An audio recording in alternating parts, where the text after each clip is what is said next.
أما والذي حج الحجيج لبيته ولبوا له عند المهل وأحرموا وقد طأطأوا تلك الرؤوس تواضعا لعزته تعنو الوجوه وتسلم يهلون بالبيداء لبيك ربنا لك الملك والحمد الذي أنت تعلم دعاهم فلبوه رضا ومحبة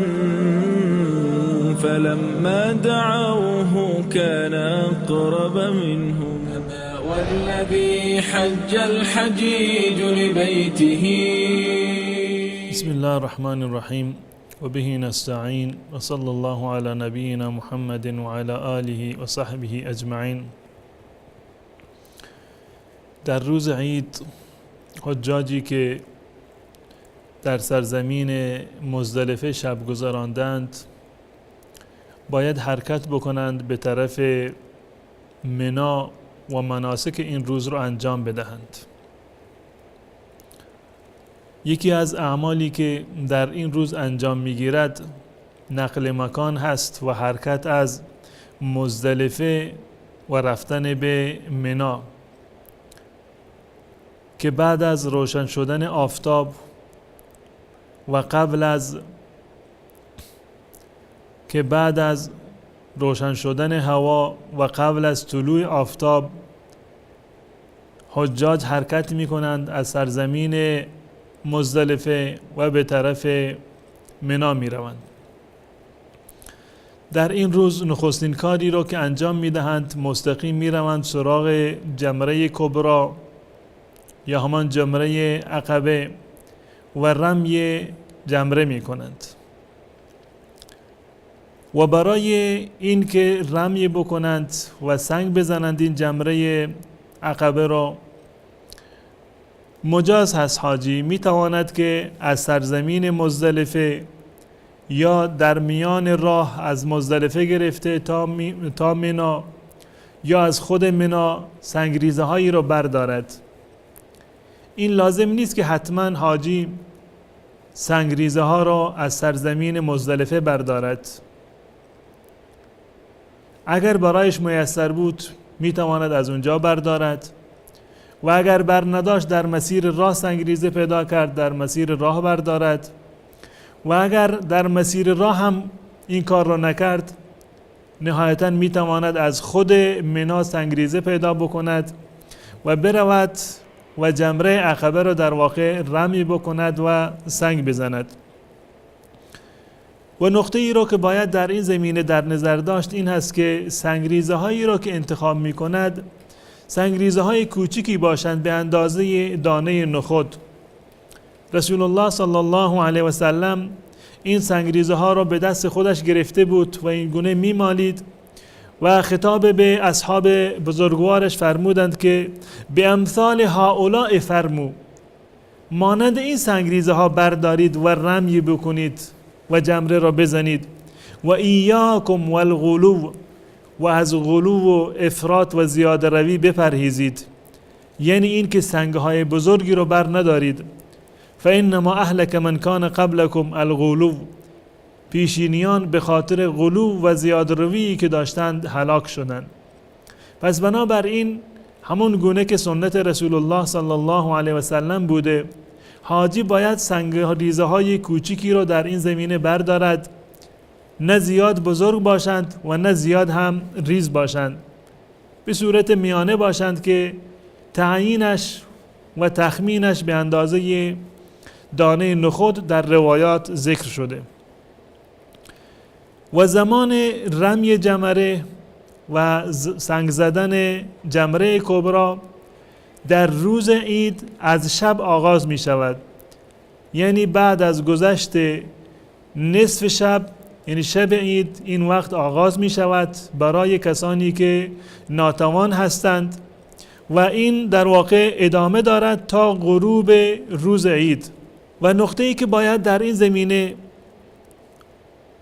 در نظر داشت این است که در کنار این که این سنگریزه ها کوچک باشند، انسان باید در رمی جمره هم دقت بکند.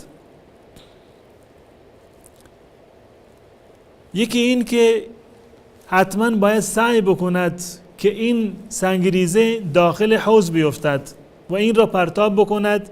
و به دیوار بزند، ولو این که سنگریزه به دیوار اصابت نکند و داخل اون حوض بیفتد، این در واقع رمیش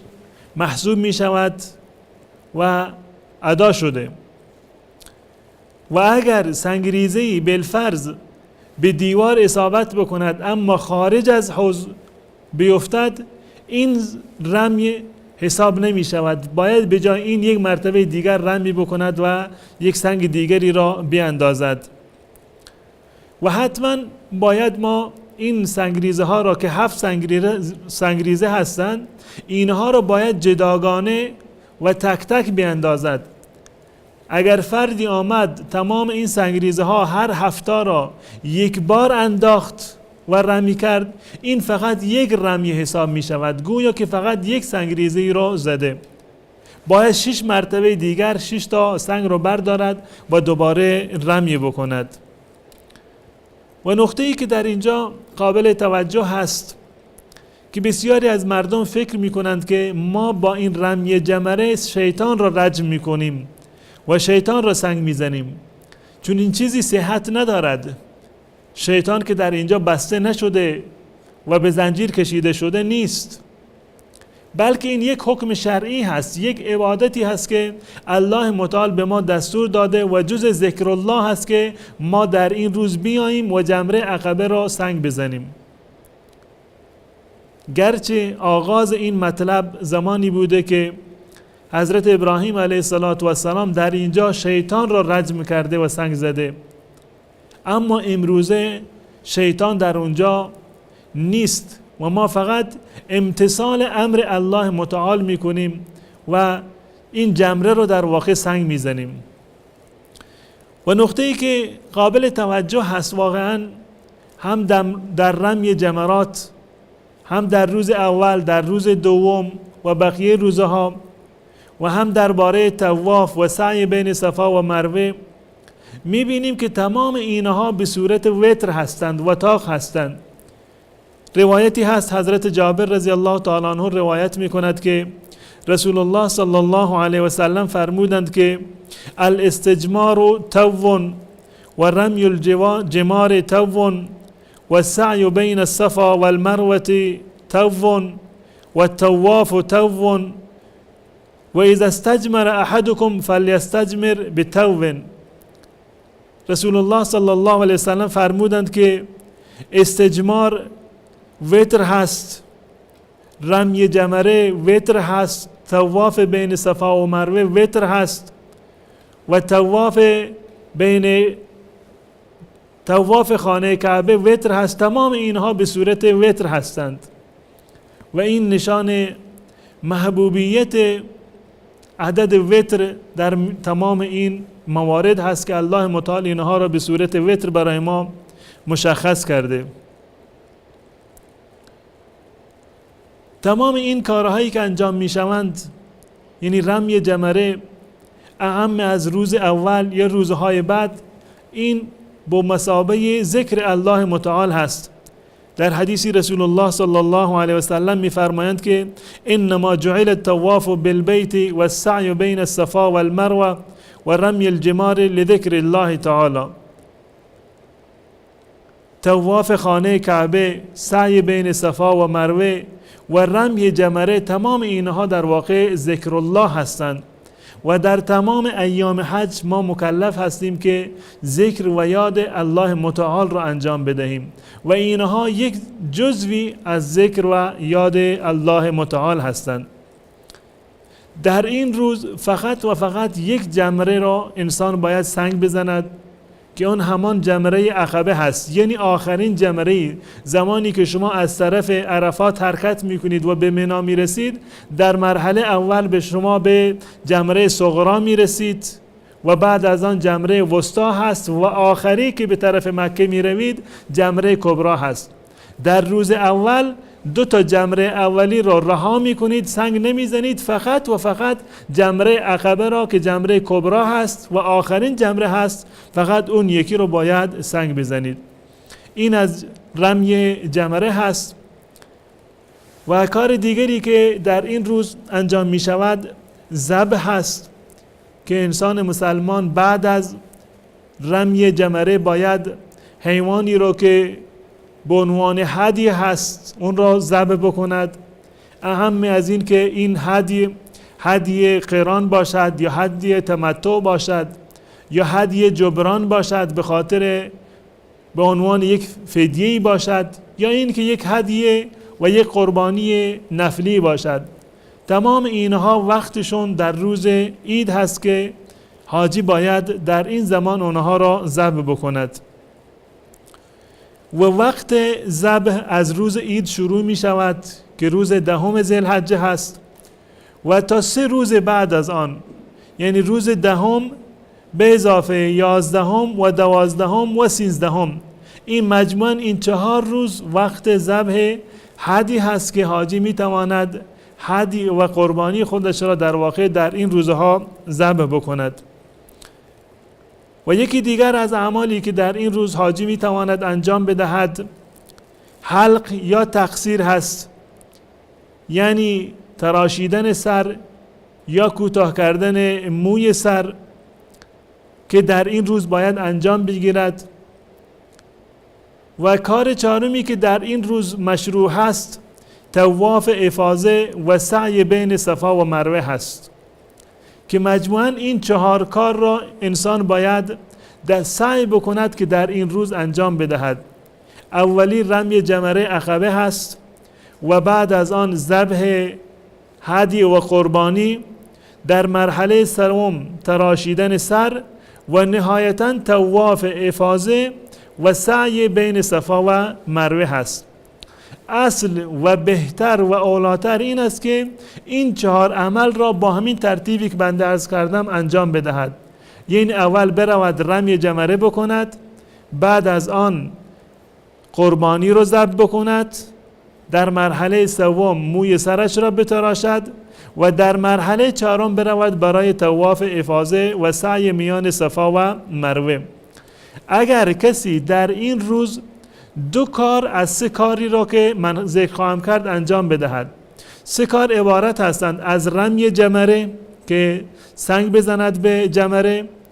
یا تراشیدن موی سر، یا طواف و سعی بین صفا و مروه. هر یکی از این 3 تا را که در واقع در این روز مشروع هستند، اگر فردی آمد 2 مورد را انجام داد، فرض کنیم که هم رمی جمره کرده و هم موی سرش را در واقع تراشیده،